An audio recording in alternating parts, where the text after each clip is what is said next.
최대 주주 변경이 일어나면 1년간 주식을 팔지 못하고 보호 예수에 묶이게 됩니다.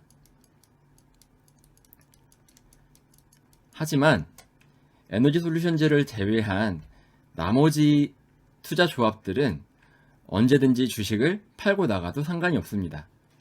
왜냐하면 최대 주주는 에너지솔루션즈이기 때문입니다. 그래서 애초에 최대 주주 변경을 수반하는 주식 양수도 계약을 체결할 때 에너지솔루션즈라고 하는 바지 사장을 내세우고 실제 세력들은 바로 이 투자 조합이었다고 할 수 있습니다.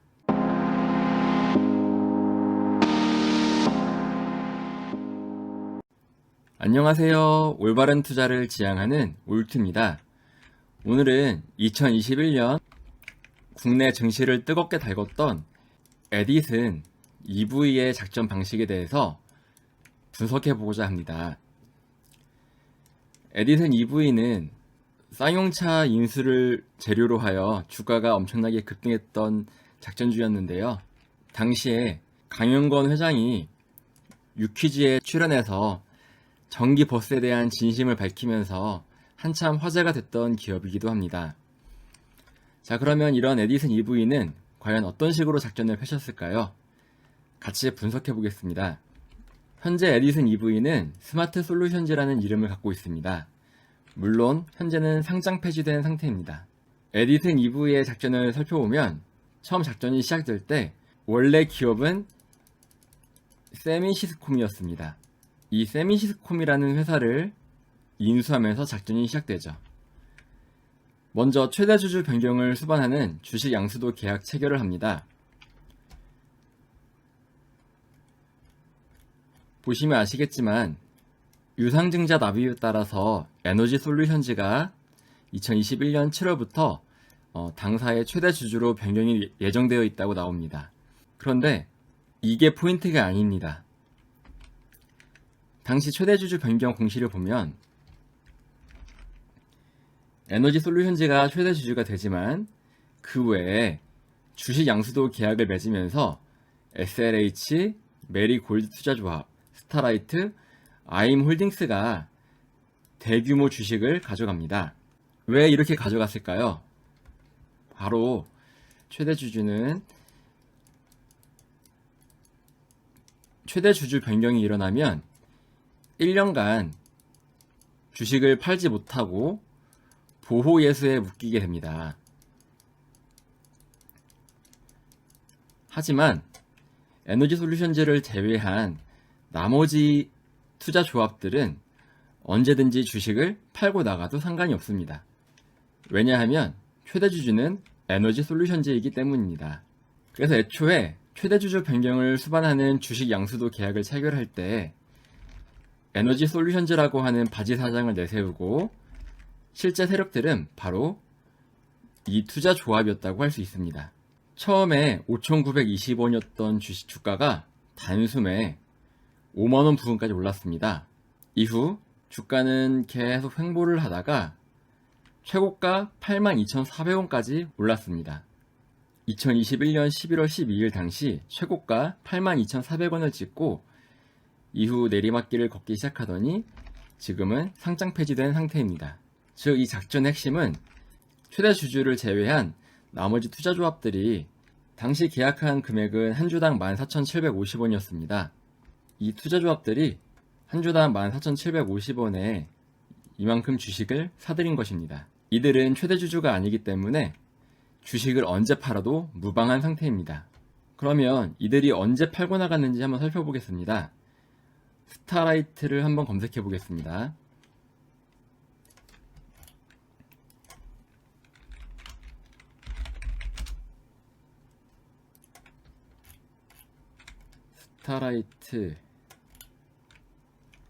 스타라이트는 2021년 8월 11일 보유 주식이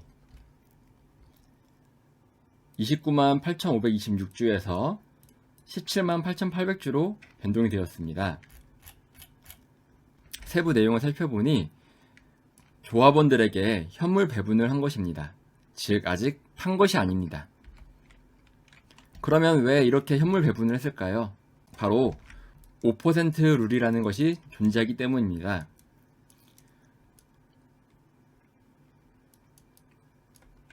이 5% 룰은 주식을 5% 이상 보유했을 경우에 주식이 조금만 변동이 있어도 공시로 보고를 해야 되는 룰입니다. 하지만 이렇게 2.6%로 낮춰지게 되면 언제 팔아도 아무런 공시나 보고를 할 필요가 없습니다. 다른 투자조합도 마찬가지입니다. 아임홀딩스를 보겠습니다. 아임홀딩스는 2021년 8월 10일 보유 비율이 0으로 되었습니다.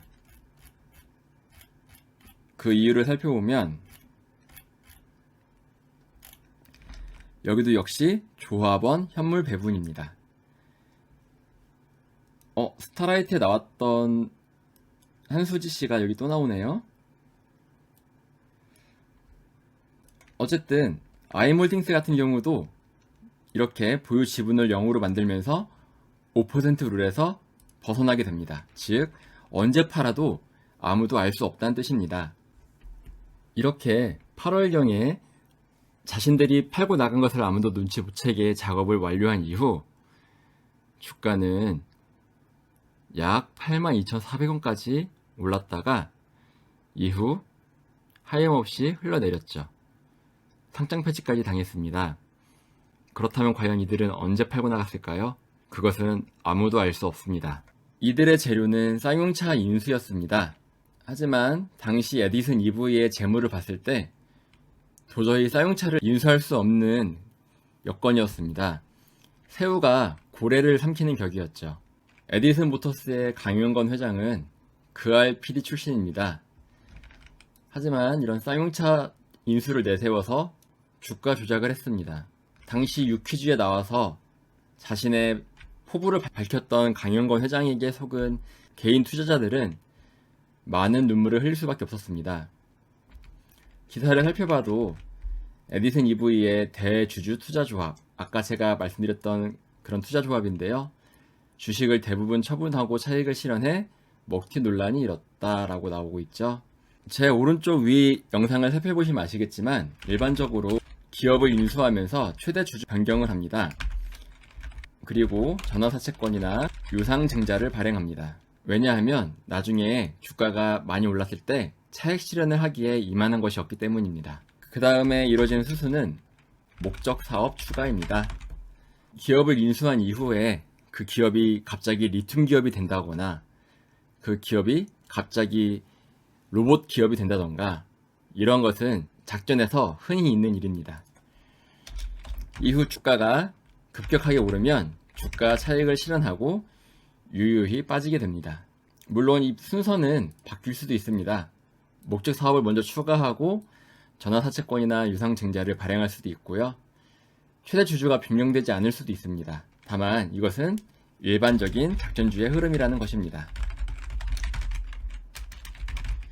최대 주주가 변경되면 일반적으로는 1년간 보호 예수에 묶이게 됩니다. 이러한 허점을 이용해 에디슨 EV에 투자한 투자조합은 에너지 솔루션이라는 최대 주주를 내세운 이후 자신들은 언제든지 팔 수 있게 주식을 인수해 갑니다. 에디슨 EV 투자조합은 최대 주주가 아니었기 때문에 언제든지 매도가 가능할 수 있도록 작전을 설계한 것입니다. 한 주당 14,000원 부근이었으니 만약에 최고점에서 팔았다고 하면 약 6배, 7배의 주가 차익을 실현한 것으로 보입니다. 여기에 물린 개인 투자자들 또는 여기에 물린 개인 투자자들 상장 폐지됐을 때 기분이 어땠을까요? 작전주는 엄하게 처벌해야 됩니다. 우리나라는 금융경제사범에 대해 처벌이 약한데요. 주가 차익으로 200억을 실현한 이후에 법원에서 3년에서 5년 살고 나오면 할만하다고 느끼는 걸까요? 개인 투자자들은 이러한 흐름을 조심하시고 건전하고 성장하는 그러한 기업에 투자를 하시길 바랍니다. 그것이 바로 올바른 투자입니다. 다행히 2023년 6월 3일 자본시장법 개정안이 국회 본회의를 통과했습니다. 개정안의 핵심은 주가 조작에 최대 2배의 과징금을 매기는 것입니다. 주가 조작으로 50억의 이익을 얻었다면 그 2배인 100억의 과징금을 부과하게 되는 것입니다. 늦게라도 주가 조작에 대한 처벌을 강화해서 다행이라고 생각합니다. 이상 올바른 투자를 지향하는 올투였습니다. 여러분의 올바른 투자를 기원합니다. 올투.